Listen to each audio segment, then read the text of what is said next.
Magandang araw po sa inyong lahat. Welcome again to our channel, Sir Lopez Vlog.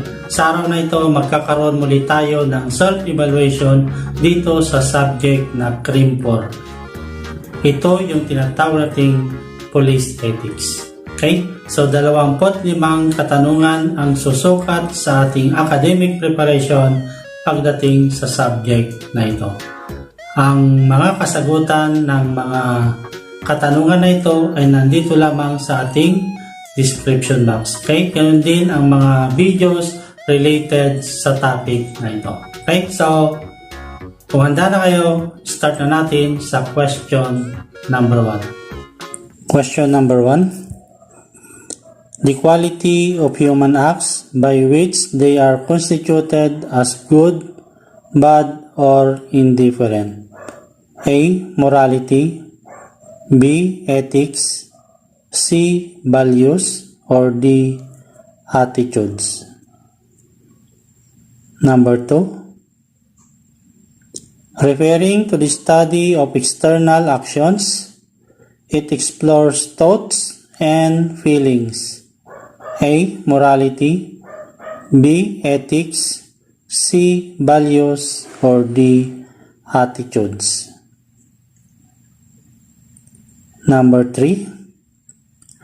Logical instrument of social control that, for the most part, are not necessarily products of wisdom. A. Morality. B. Ethics. C. Values. Or D. Law. Number 4. What actions stands neutral in relation to the norm of morality? They are good nor bad in themselves. A. Voluntariness. B. Ethics. C. Amoral. Or D. Law. Number 5. The enjoyment of the will derived from the attainment of the thing he had desired earlier. A. Voluntariness. B. Fruition. C. Amoral. Or D. Law. Question number 6. What is more fundamental than rights? A. Morality. B. Ethics. C. Duties. Or D. Attitudes. 7. What is the first virtue of social institution as truth is of systems of thought? A. Justice. B. Ethics. C. Duties. Or D. Attitudes.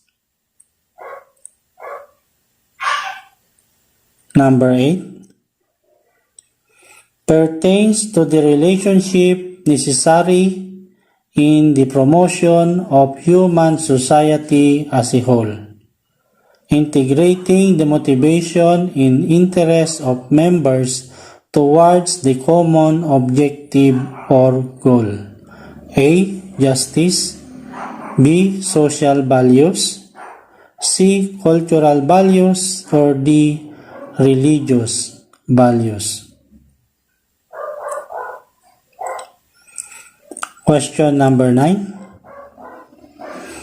The strength or firmness of mind that enables a person to face danger, pain, or despondency with stoic resolve.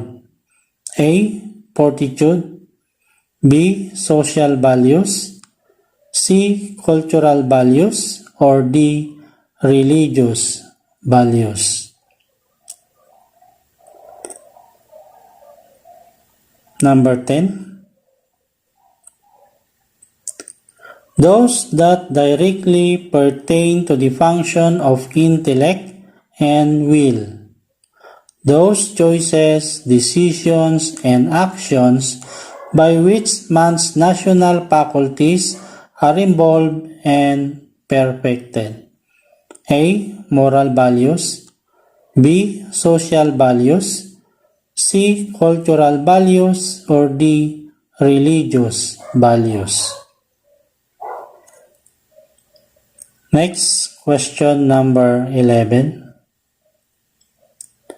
He is the summum bonum, the ultimate and absolute good that will fulfill all human desires. A. Parents. B. Friends. C. God. Or D. Relatives.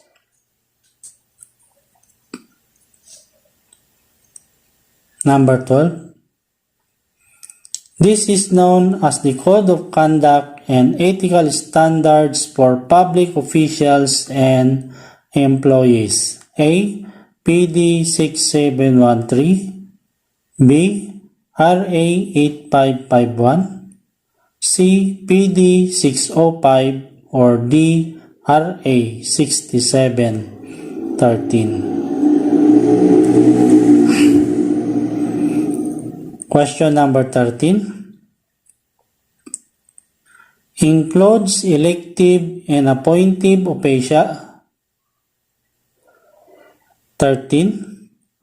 Includes elective and appointive officials and employees, permanent or temporary. A. Person in authority. B. Agent of person in authority.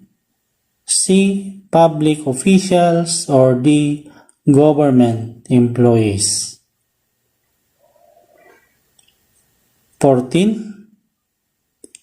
Under the law, public officials and employees shall perform their duties with the highest degree of A. Excellence.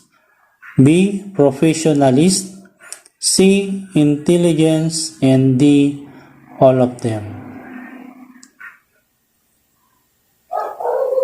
15.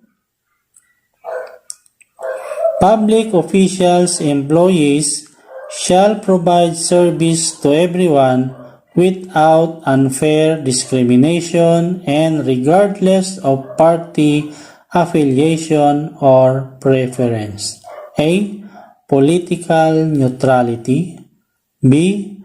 Justness and sincerity. C. Professionalism. Or D. Commitment to public interest.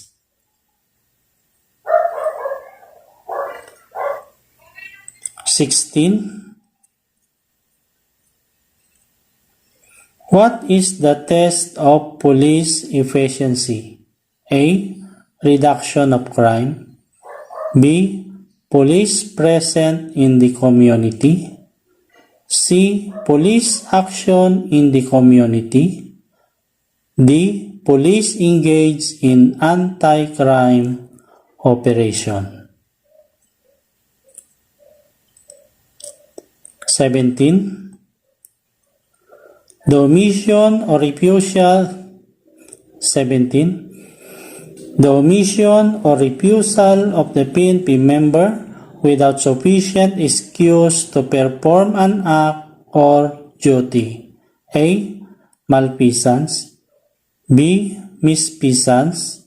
C. Nonfeasance. Or D. None of them. 18. Transgression of some established rule of action where no discretion is left except what necessity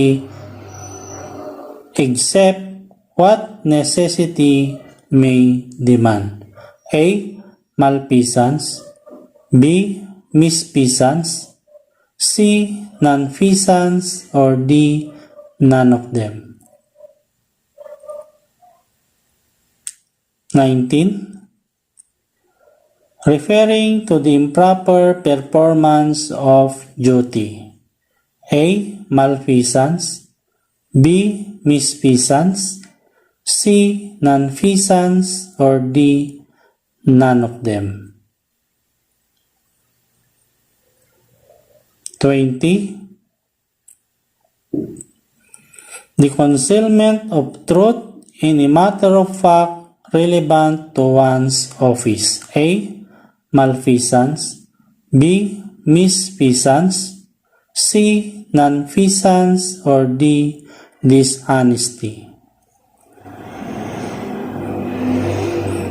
21. What is the symbol of public faith and public trust towards the PNP? A.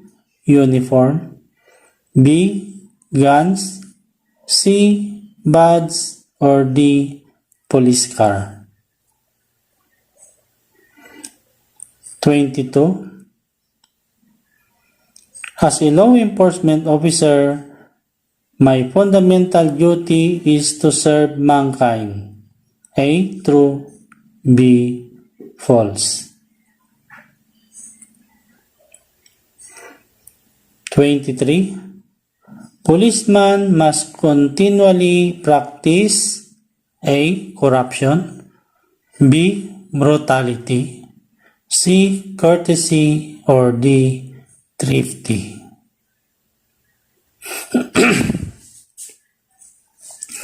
A. Corruption. B. Brutality.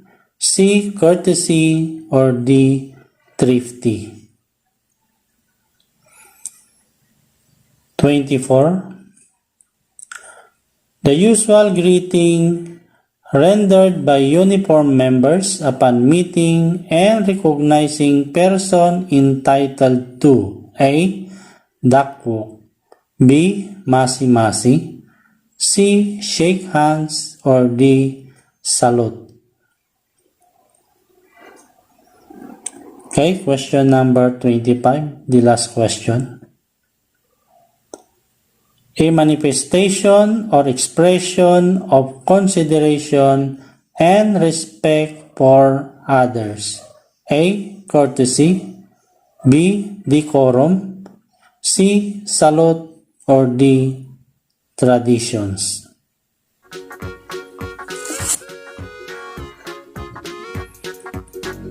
Okay, so natapos na natin ang ating isinagawang self-evaluation dito sa subject na ito. Mangyari lamang na i-check nyo na ang inyong papel at kung ang nakuha nyo ay higit pa sa 20, congratulations again. Maganda ang preparation mo para sa subject na ito at maintain mo ang ganitong performance hanggang sa dumating ang araw na ikaw ay magtitake na ng board examination. Okay, so hanggang sa muli, maraming salamat at magandang araw po sa inyong lahat.